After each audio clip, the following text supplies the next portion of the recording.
The Bel Air neighborhood on Houston's west side has seen hurricanes and experienced flooding, but never this much water in such a short amount of time. It's always been manageable, a foot, baseboards, etc.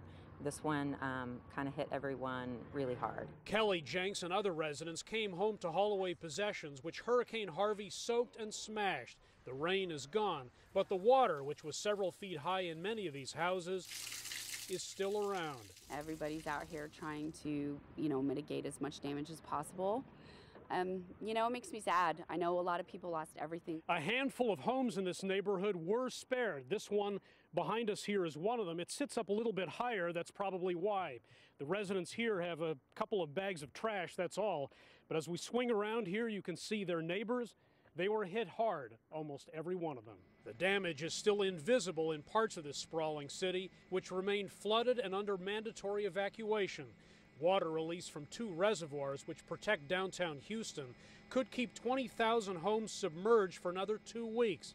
Tens of thousands of people remain in emergency shelters. Fire department. Crews continue to look for those who may still be trapped in their homes.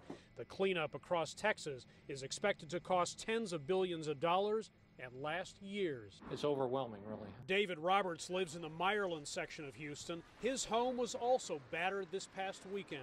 I'd never seen it float a refrigerator before. He, like many others in his neighborhood, has his work cut out for him. That's an antique.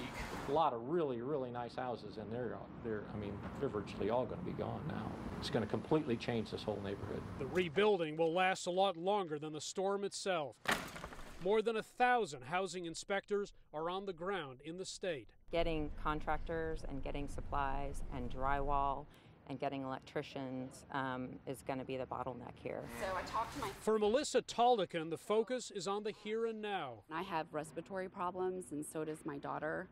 And so right now, just trying to prevent that mildew and the mold spores from flying around, things taking hold.